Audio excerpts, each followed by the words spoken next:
दोस्तों फिर अगला एक टॉपिक है जो 12वीं क्लास और 10वीं क्लास का मोस्ट इम्पोर्टेंट टॉपिक है। 6 नंबर का आता है, वैसे भी कंपटीशन के हिसाब से देखते हैं तो भी एक मोस्ट टॉपिक है। चैप्टर का नाम है ट्रांसपोर्ट एंड कम्युनिकेशन।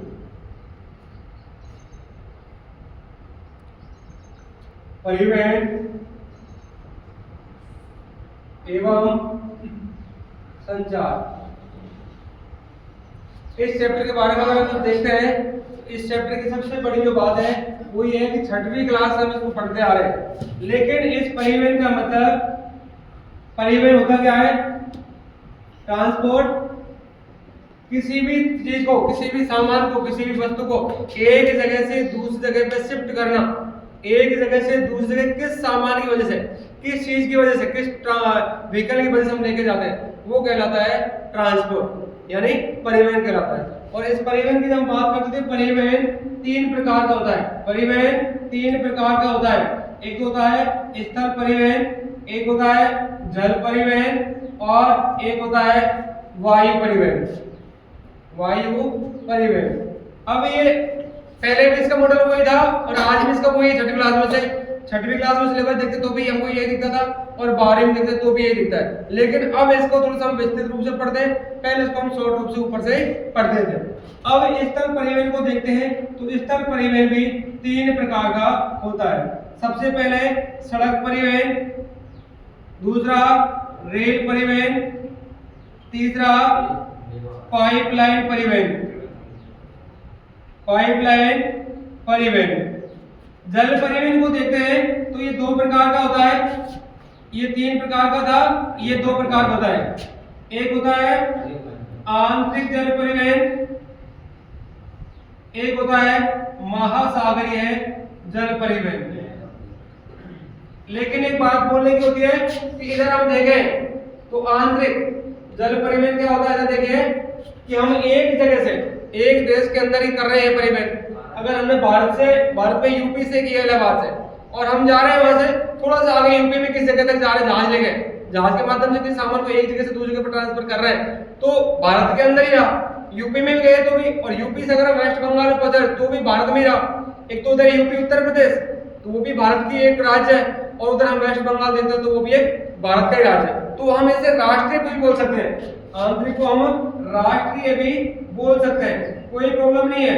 और अब बात करते हैं महासागरीय। इधर समुद्र से समुद्र दूसरा टच हो रहा है, एक समुद्र से दूसरे समुद्र, एक देश से दूसरे देश में अगर हम जाए तो उसको हम क्या कह सकते हैं, अंतरराष्ट्रीय कह सकते हैं।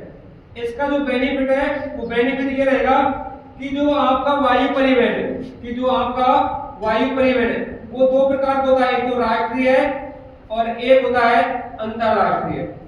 एक होता है राष्ट्रीय, एक होता है अंतरराष्ट्रीय।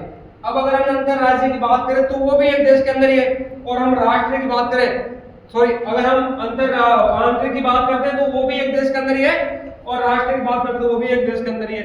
इधर हम महासागरीय की बात करें, एक देश से दूसरे देश में तो वो बात है, और अंतरराष्ट्रीय बात करते तो वो भी वही बात है।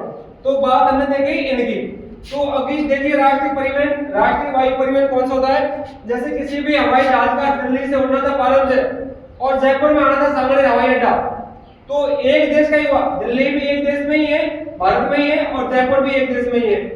अगर वही फ्लाइट यहाँ से कोलकाता जाती है तो वो भी क्या होती है, आपकी राष्ट्रीय वायु परिवहन में आती है। अगर यही चीज यहाँ से उड़े और चीन में जाके पहुंचे, अगर इसी परिवहन के माध्यम से यहाँ से जाए और विदेश में जाए, चीन में जाए, तो वो जो परिवहन कहलाता है वो कहलाता है आपका अंतरराष्ट्रीय वायु परिवहन। तो ये चीज तो आप बिल्कुल लॉ लेवल से पढ़ रहे हैं 6वीं क्लास में, लेकिन आज जो इसका विस्तृत रूप है वो बढ़ता जा रहा है, और वो कर क्या आता है कि आगे की जो बात है वो है, अब पढ़ेंगे हम इसका सड़क परिवहन। स्थल परिवहन का पहला पार्ट है सड़क परिवहन। अब देखिए दोस्तों, अब हम सड़क परिवहन पढ़ते हैं, और सड़क परिवहन में स्थल परिवहन का पहला है सड़क परिवहन, और सड़क परिवहन का जो पार्ट है वो देखते हैं उपयोग एवं महत्व के आधार पर। जब उपयोग एवं महत्व के आधार पर देखते हैं तो दोस्तों इसमें सबसे जो पहली चीज आती है वो ये आती है कि सड़क परिवहन में, कि सड़क परिवहन पहली चीज तो कहते हैं किसे भाई, सड़क के माध्यम से एक जगह से दूसरी जगह पे जाना, चाहे हम बस से जाएं, चाहे ट्रक से जाएं, चाहे बाइक से जाएं, या जीप से जाए, किसी या कार से जाए, तो वो होता है सड़क परिवहन। अब हमने अगर उपयोग एवं महत्व के आधार पर देखिए तो सबसे पहले हम देखते हैं, वो देखते हैं एनएच। हम देखते हैं NH, national highway. National highway, तो नेशनल हाईवे राष्ट्रीय राजमार्ग। इसकी अगर हम वही डेफिनेशन की बात करते हैं, एक राज्य से दूसरे राज्य को जोड़ने वाली सड़क, एक राज्य से दूसरे राज्य को जोड़ने वाली सड़क। लेकिन कई किताबें थोड़ा सा चेंज करके बोलती हैं उसी चीज को सेम, कि एक जिला मुख्यालय से, या दूसरी कहें जिला मुख्यालय नहीं, सॉरी, एक हम बोले तो राजधानी मुख्यालय से, एक राजधानी से दूसरे किसी राज्य की राजधानी को जोड़ने वाली जो सड़कें होती हैं वो क्या कहलाती है? राष्ट्रीय राजमार्ग कहलाती है। लेकिन हम इसी वे में कह सकते हैं कि एक राज्य से दूसरे राज्य को जोड़ने वाली सड़क राष्ट्रीय राजमार्ग कहलाती है। अब देखिए NH 21, पहले इसका नाम NH 11 था। ये जो NH 21 है वो पहले आगरा से चलता था और ये जाता था आपका बीकानेर। आगरा से चलता था और ये जाता था आपका बीकानेर। अब देखिए दोस्तों, ये आगरा आपका यूपी में है और बीकानेर आपका राजस्थान में है। तो यूपी अलग राज्य है और राजस्थान अलग राज्य है। एक राज्य से दूसरे राज्य को जोड़ने वाली सड़क हुई या नहीं हुई? तो वही बात है, एक राज्य से दूसरे राज्य को जोड़ने वाली सड़क क्या कहलाती है? राष्ट्रीय राजमार्ग। इसकी जो मेन बात है वो ये है कि इसकी जो देखरेख करता है वो करता है CPWD। कौन करता है? CPWD। C का मतलब होता है सेंट्रल, P का मतलब होता है पब्लिक, W का मतलब होता है वर्क्स और D का मतलब होता है डिपार्टमेंट। D का मतलब होता है डिपार्टमेंट। लेकिन ये जो विभाग है, ये जो डिपार्टमेंट है, ये बड़ा स्टैंडर्ड अपना काम करके रखता है। इसने अपना काम आज सौंपने के लिए, ये जो संस्था है इसने अपना काम किसको सौंप रखा है? NHAI। क्योंकि NHAI भी एक राष्ट्रीय लेवल की एक बड़ी संस्था है जो रोडों की देखरेख करती है। और हम बात करें तो इस NHAI की जो स्थापना हुई थी वो हुई थी 1995, 1995। कब हुई थी? 1995। अब देखिए नेशनल हाईवे का थोड़ा सा उदाहरण लेते हैं। वो उदाहरण है, थोड़ा सा मैप के आधार पर देखेंगे तो वो आपको समझ में आएगा अच्छे से। देखिए दोस्तों, ये आपका इंडिया का मैप है। ये मान लीजिए ये इंडिया का मैप है। इसमें देखिए एक जगह हमने ये लिया है, एक जगह ये लिया है, एक ये लिया है, एक इधर ले लेते हैं, एक इधर लेते हैं। ये हमने बताया आपको अमृतसर पंजाब गोल्डन टेम्पल वाला, ये आपका दिल्ली, ये आपका कोलकाता और ये आपका मुंबई, ये आपका चेन्नई, और बीच में हमारा हम जयपुर भी ले लेते थोड़ा सा, ये जयपुर, ये आगरा। देखिए दोस्तों, पेन उठाने की कोई जगह है नहीं है। अमृतसर से दिल्ली, दिल्ली से कोलकाता, अमृतसर से दिल्ली। नंबर 1 पे क्या आता है? NH1, NH1 यानी नेशनल हाईवे नंबर 1। कहां से कहां को जोड़ता है? अमृतसर से दिल्ली को जोड़ता है। NH2 यानी दिल्ली से कोलकाता, दिल्ली से कोलकाता। अब ये आप थोड़ा सा पेन उठाने की जरूरत पड़ेगी यहाँ। NH3 आगरा से मुंबई, आगरा से मुंबई। NH4 मुंबई से चेन्नई। NH5 चेन्नई से कोलकाता और चेन्नई से वापस, और कोलकाता से मुंबई। NH6। अब देखिए दोस्तों, थोड़ा सा चेंज करने का, पहले जो था नेशनल हाईवे नंबर 7 वो यहां से चला करता था वाराणसी से कन्याकुमारी, वाराणसी से कन्याकुमारी। लेकिन आज का नया नाम चेंज कर दिया, NH7 का नया नाम चेंज कर दिया और अब ये हो गया NH44, जो आपके बिल्कुल ऊपर से श्रीनगर से जोड़ता है और ऊपर के लिए जाता है। ये आपका श्रीनगर से लेके अब जाता है कन्याकुमारी तक। आज हम इसको कॉरिडोर के माध्यम से भी देख सकते हैं। अब देखिए, एक रहा है आपका दिल्ली से जयपुर होते हुए मुंबई, दिल्ली से जयपुर होते हुए मुंबई।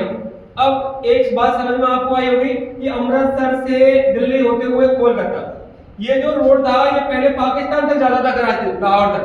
लेकिन ये जो रोड हमारे जब विभाजन हुआ तो ये रोड हमने यहाँ से हटा दिया, ध्वस्त कर दिया। उसके बाद ये जो रोड है अमृतसर से दिल्ली और दिल्ली से कोलकाता तक रह गया। अब देखिए NH1 प्लस NH2 इन दोनों को मिला के बोलते हैं हम जीटी रोड। क्या बोलते हैं? GT road. और जीटी रोड की फुल फॉर्म होती है grand trunk road. Grand trunk road. यानी इसका जो निर्माता था वो था शेरशाह सूरी। कौन था? शेरशाह सूरी। और इस शेरशाह सूरी का वास्तविक नाम था फरीद खां। अब देखिए इतना हमने किया है, इतने पॉइंट में थोड़ा सा देखा। शेरशाह सूरी, फरीद खां, ये आगे बड़ा शानदार था। सबसे पहले रोडों का हम इसको ज्ञाता कहते हैं, बनाने वाला कहते हैं, निर्माता कहते हैं। लेकिन इसने जो सबसे पहले सिक्के चलाए, भाई सिक्के भी चलाए, फरीद खां शेरशाह सूरी ने चलाए। अब आपको समझ में आ रहा है कि NH7 वो तो अब हट गया, नाम चेंज हो गया, लेकिन भारत का सबसे लंबा, उस टाइम भारत का सबसे लंबा हाईवे था जिसकी लंबाई थी 2369 किलोमीटर, लेकिन आज NH44 के रूप में कन्वर्ट हुआ है। दूसरा NH8 जो बोलते हैं कि भारत का सबसे व्यस्ततम, विजय सबसे व्यस्ततम। इसके पीछे कारण क्या है?